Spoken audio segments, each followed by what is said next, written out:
Você que está ouvindo esse podcast, o que acha de uma empresa que sempre trabalha para trazer impacto positivo? Assim é o Google. Como? A Duda da Orbe é um exemplo disso. Ela usa a inteligência artificial para ajudar pessoas a recuperarem seus movimentos. É a tecnologia mais útil na vida das pessoas.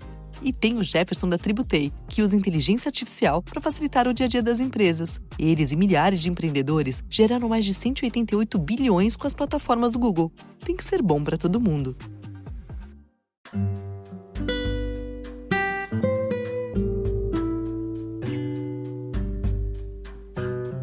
Welcome to the top global ranked and award-nominated grad school femtoring podcast, the place for first-gen BIPOCs to listen in on conversations about grad school and growth.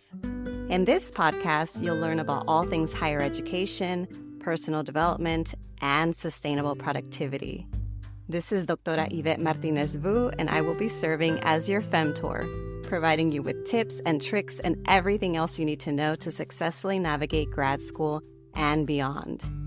For over 14 years, I've been empowering first-gen students of color along their personal and professional journeys, and I'm really excited to support you too.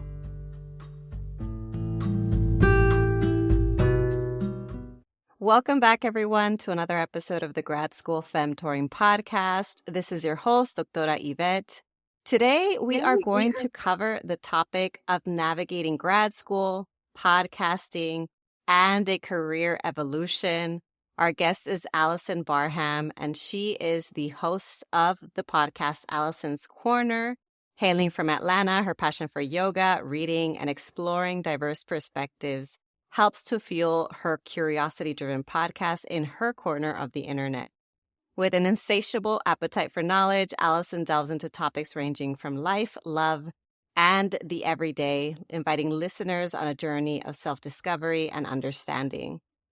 Allison also has 8 years of healthcare experience and an MBA with expertise in project management, physician relationships, and process improvement. Welcome to the podcast, Allison. Thank you for having me. Oh my goodness. I know we were talking a little bit before. I'm not too nervous now. Now I feel a little bit more calm. Yay. Yeah. I mean, I am so happy that you reached out and that we're both doing this collab. I thought to myself, like, why not bring you on the podcast to hear more about your journey? So I would love, for you to get us started. I know you're a fellow podcaster, but I want to learn more about you, about your background, about how you got to where you are today. Yeah. So hello again, everyone. My name is Allison. And during the day, I am a project coordinator for a clinical research company. And at night, I have my own podcast called Allison's Corner.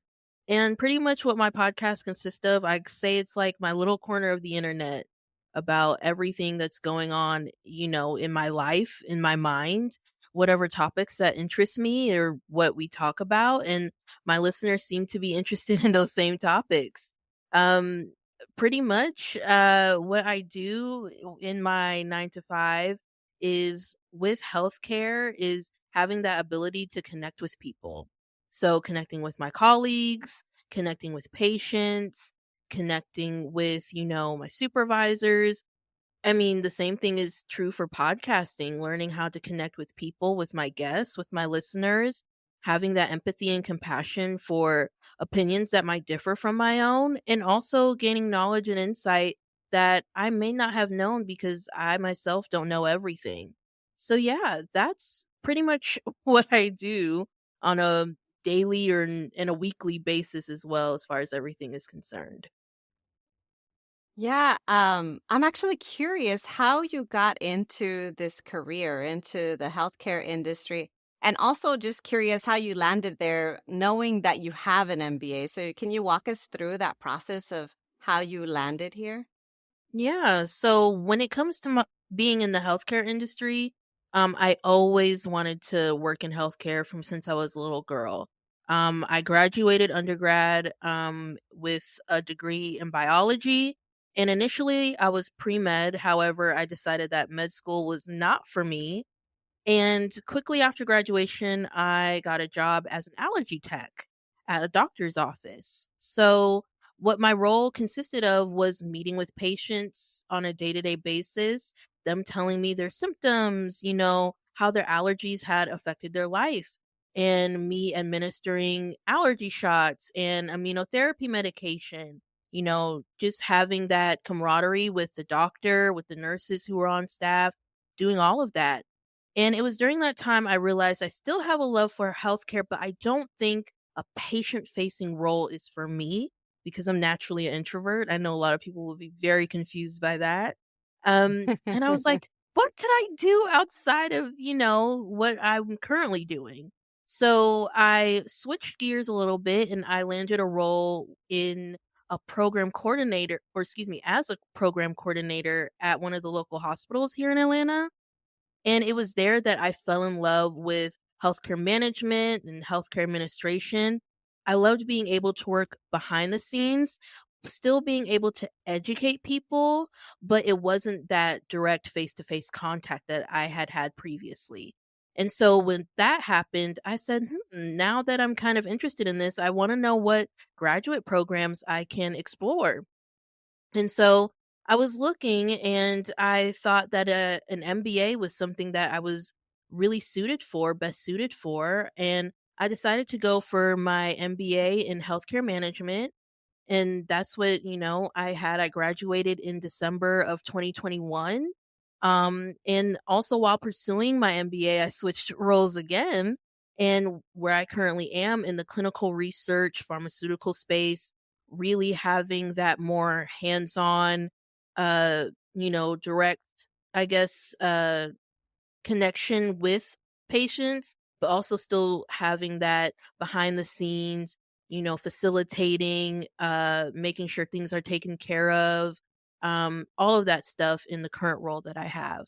And then as it relates to podcasting, a lot of people see us or they listen to us and they hear our voice and connect with that. And I think with podcasting, I'm still able to educate people, indirectly. Again, it's still not a face to face thing, but I'm still indirectly, influencing people, educating them on different topics, giving my own perception of things, and allowing for discussion, that they can also, let me know about what they're interested in and if they agree or disagree, and just having that dynamic overall. So that's how I kind of think they both work a little bit. Okay. I have a very clear understanding now of like your career trajectory. And it's so interesting because a lot of folks, I can picture them going on a similar career path of like, oh, I've always been interested in healthcare. And oh, okay, I think I don't want to do the practice side and I want to work more in administration. Let me pursue a graduate degree. But then somehow, even after making these pivots, you had this moment of wanting to start a podcast. And that's not something that everybody does. And you know, very much like I knew, of like, well, you very much know, like I know how much work it takes to create a podcast, to put it out there as a resource. So, what was the motivation behind that? Because you do have to have a pretty strong reason to both start and maintain a podcast. So, what came up for you that made you think, oh, I really want to educate others and I want to do it in this way? So for me, I've always loved talking to people, but I don't do well speaking to people in a large group setting. Like I said, I'm naturally introverted. So I get very nervous when I have to speak in front of a crowd. I can fake it really well. Nobody will ever know that I'm like profusely sweating, but I am. Whereas when I'm talking to people one on one or just in a small group setting overall, I feel much more relaxed and much more comfortable. And the thing is with, starting my podcast, I was like, well, it'll just be me. Initially, it was just me. And then over time, we brought guests on, and by being able to create that environment where it's just me and the other person, we're just chatting, getting to know each other. I'm genuinely interested in whatever it is that their area of expertise is. And me just wanting to like pick somebody's brain, like, hey, so why did you choose X, Y, and Z? What makes you tick when you do that? And I think it also scratches that little itch in my brain because healthcare is all about the body, right?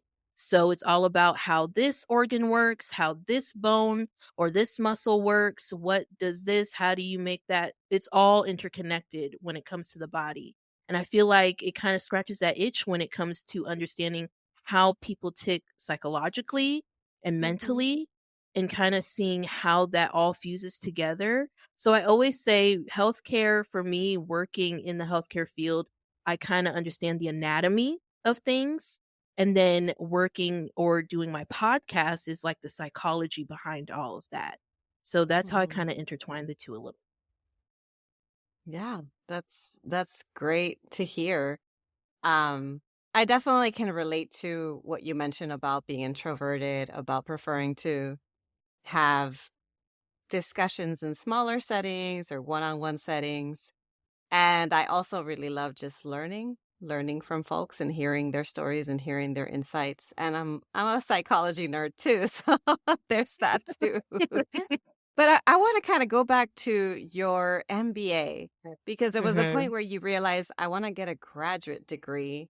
Yeah. And a lot of folks have this thought, but not everybody actually follows through with applying and with finishing their programs.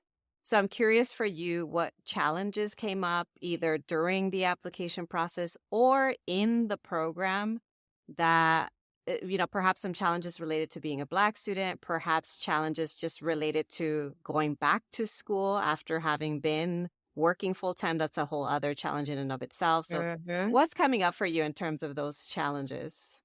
Yeah, one of the challenges that I faced was whether I wanted to be on campus or whether I wanted it to be an online program. Because at the time when I was thinking about doing my graduate degree, I was working full time.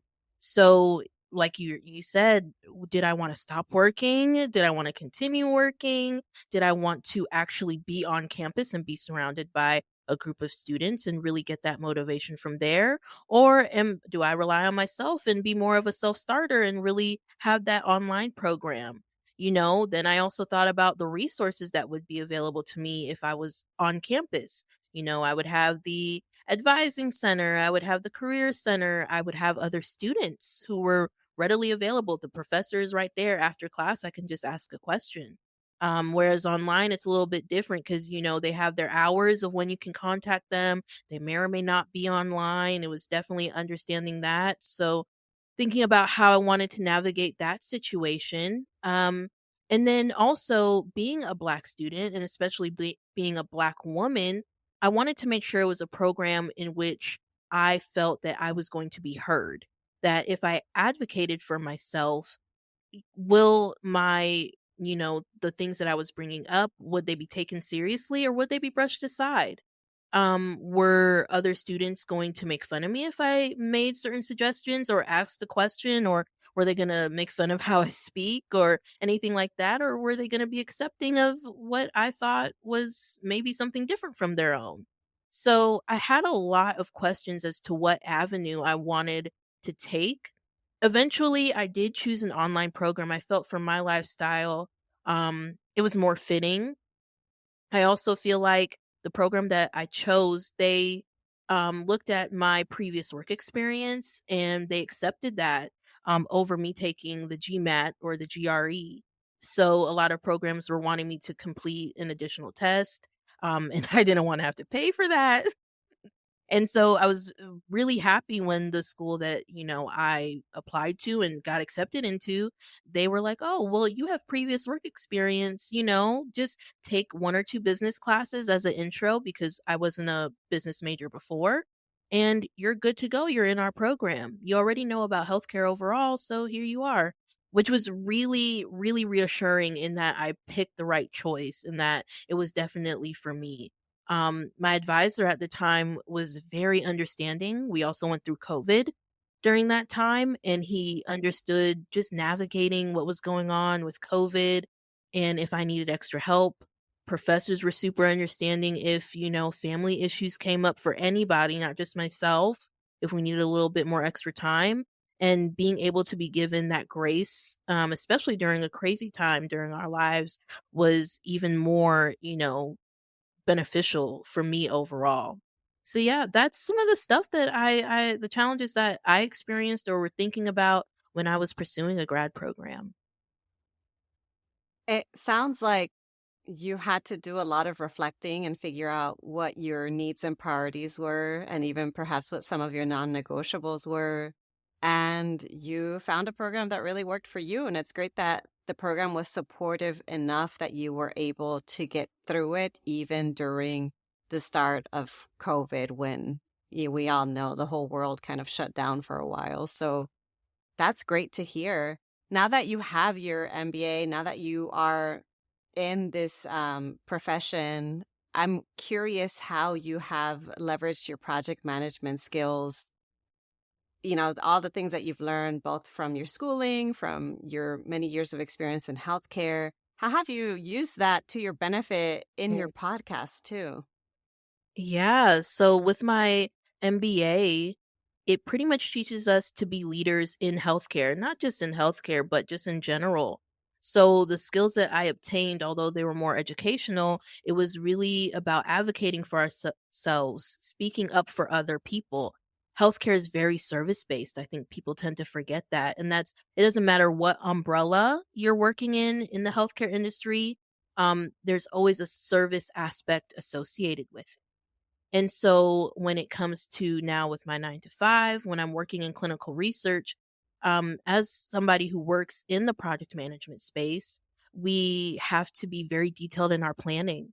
We have to make sure we're meeting timelines. We have to make sure that our resources are being allocated properly.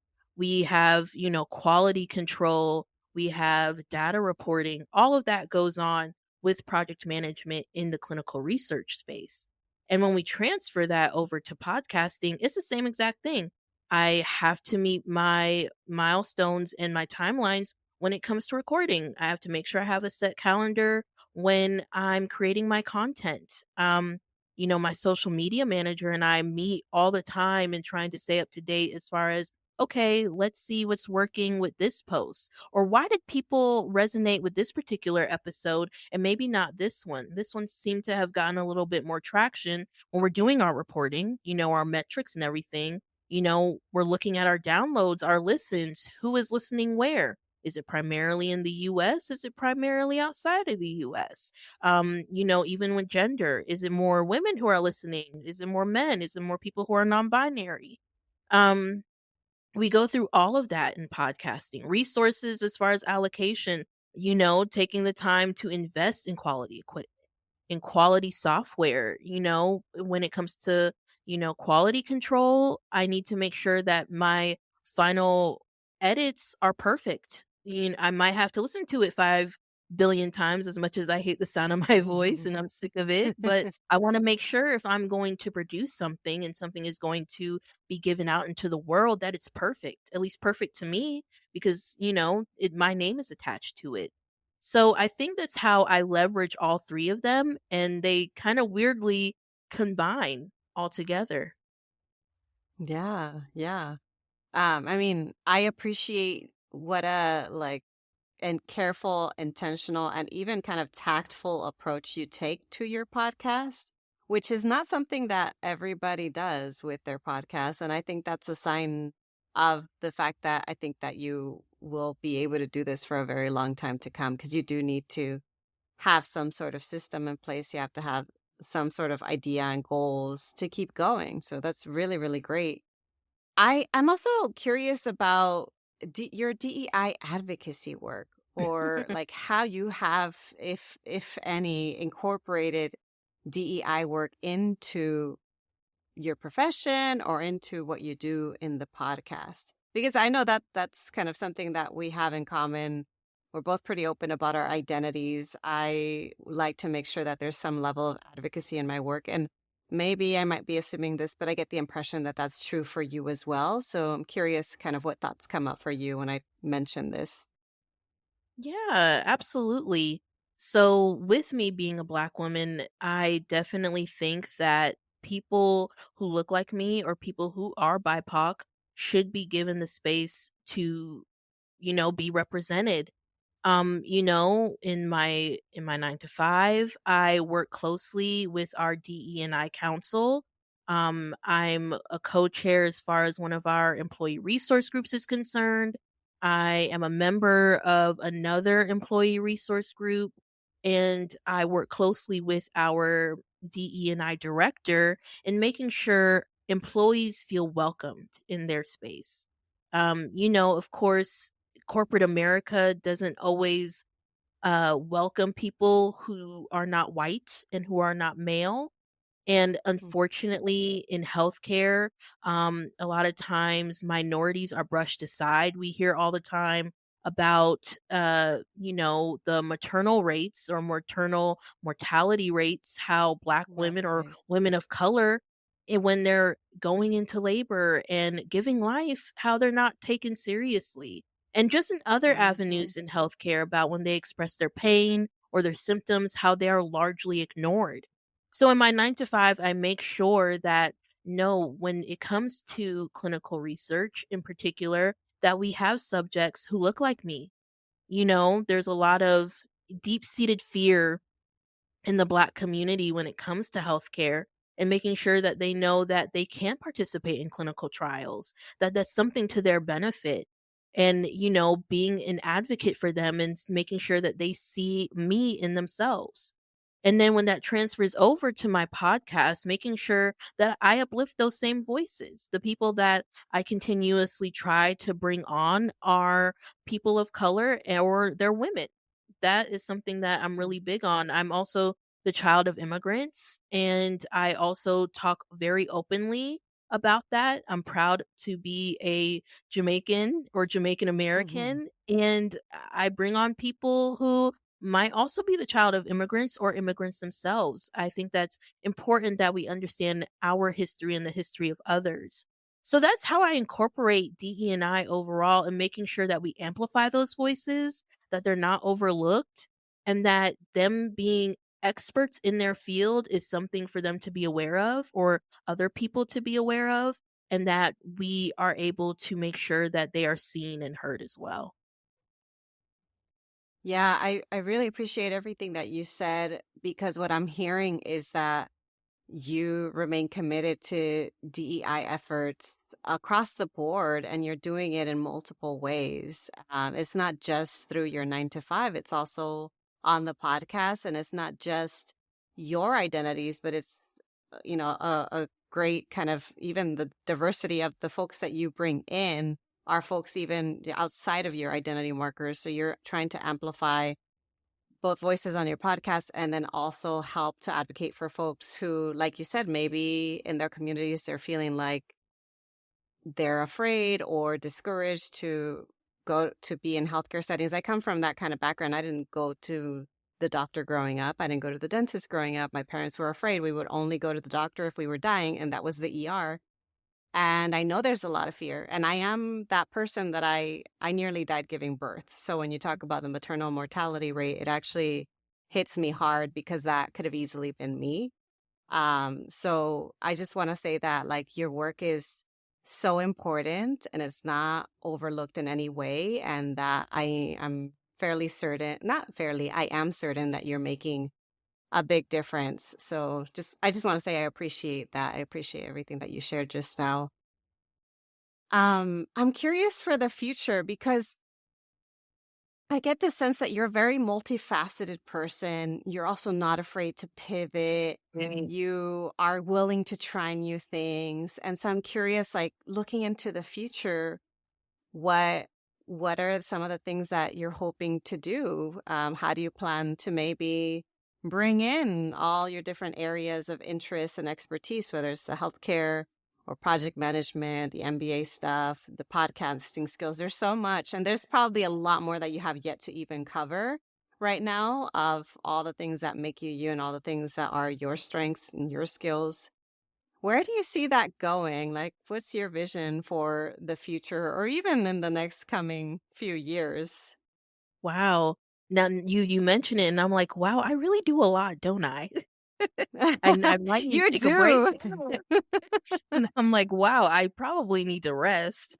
But honestly, in the next few years, what I would love if I can take my healthcare experience, if I can use my MBA degree, if I can use what I've learned in project management and also the skills that I've also learned when it comes to podcasting and kind of mix it all together, I would love to make some type of like consultant based agency where we fuse healthcare and wellness for people of color and other minorities and really give them the education and the advocacy that they need in healthcare overall. And maybe mixing that when it comes to my podcast experience and speaking a lot more about health and wellness in our communities and making sure that we are going to the doctor. Because, like you, I didn't go to the doctor like that either. It was really just urgent care in the ER as well. But letting them know that now we do have Black doctors. We do have people who look like you who will listen to your concerns. And that cultural component is important when you're interacting with people. You know, making sure the communication overall. I think in healthcare, you have to be communicative, but you also have to have empathy. And with podcasting, I noticed same thing. You have to be communicative, Mhm. but you also have to have empathy for others. And I think by having that overall and allowing people to express themselves through, maybe a consultant based agency, I give all of this up. We'll see in the next how many years this happens. But I would love to see where that can go and where I can utilize my talents even further.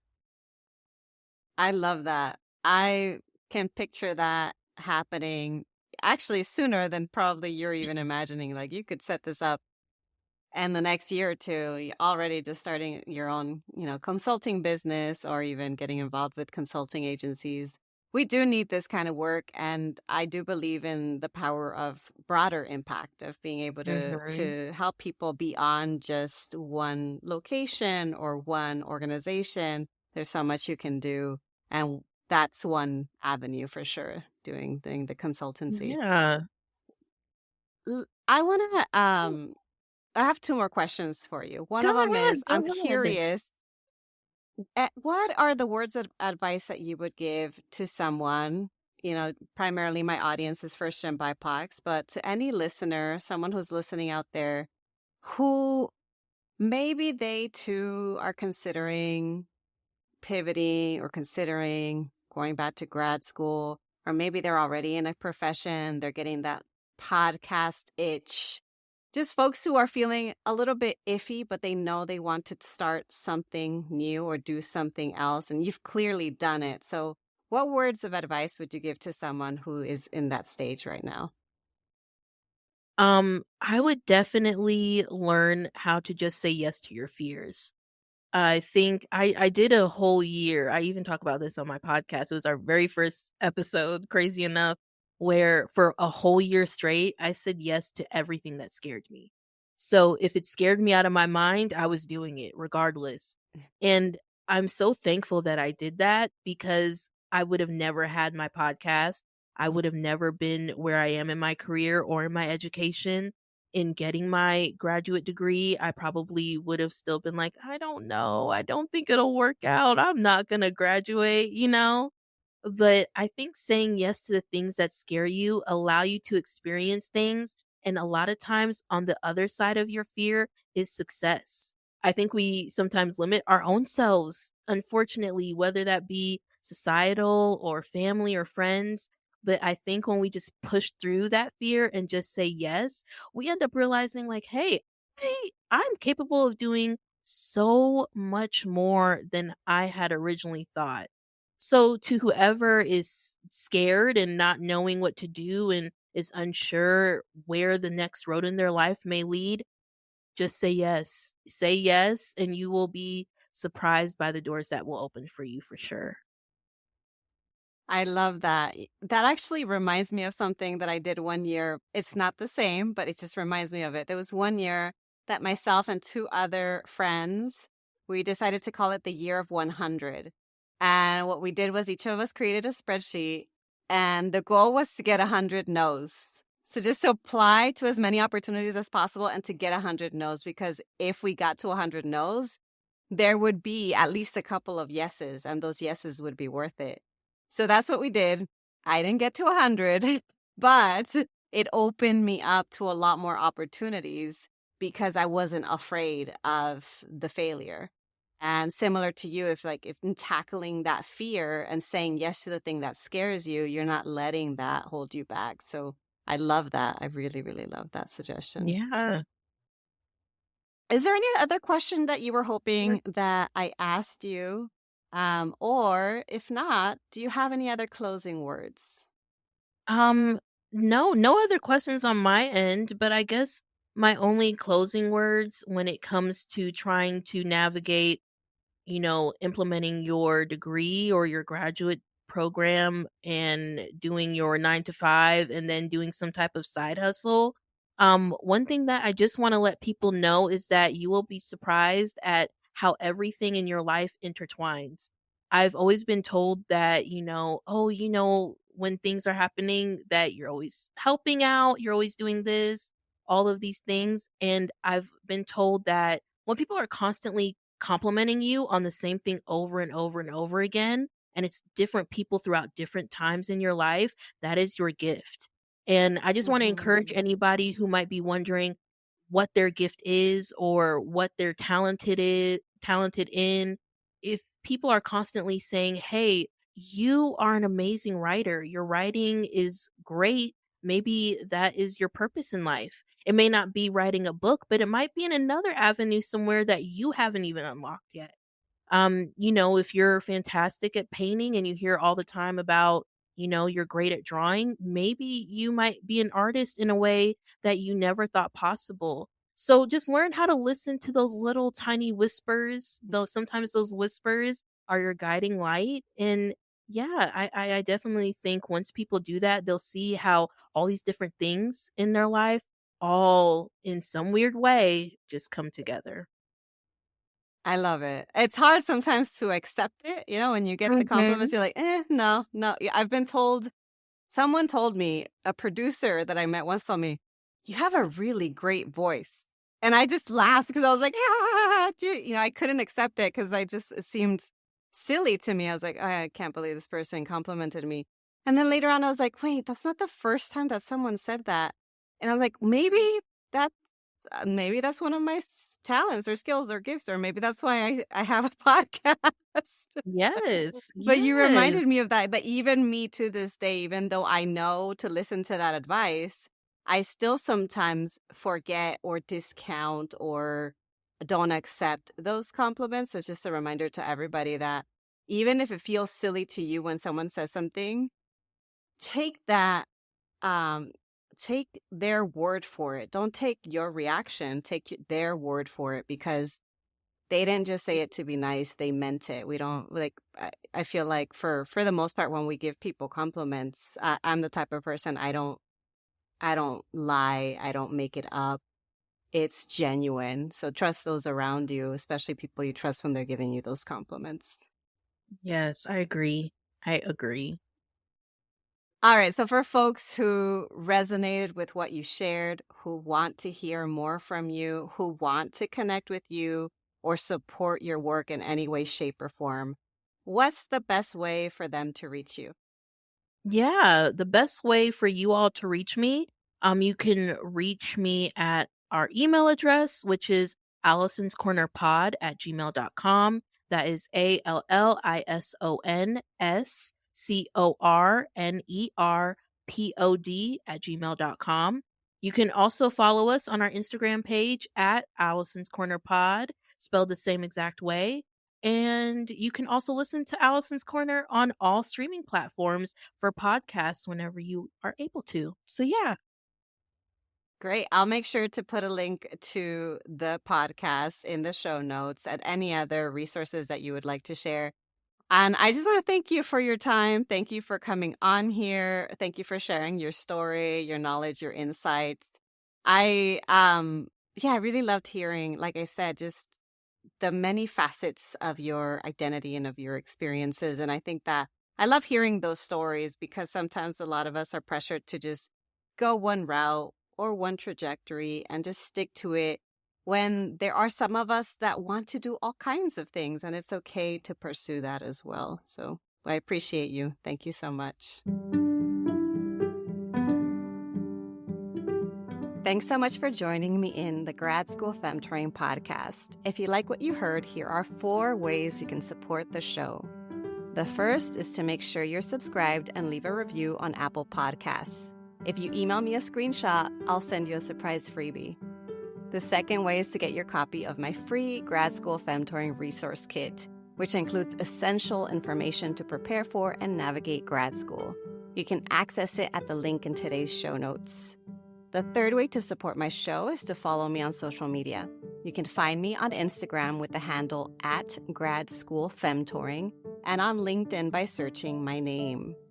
The last way to show your love is to order a copy of Is Grad School for Me, my graduate school admissions book for first-gen BIPOCs. Thanks again for listening, and until next time,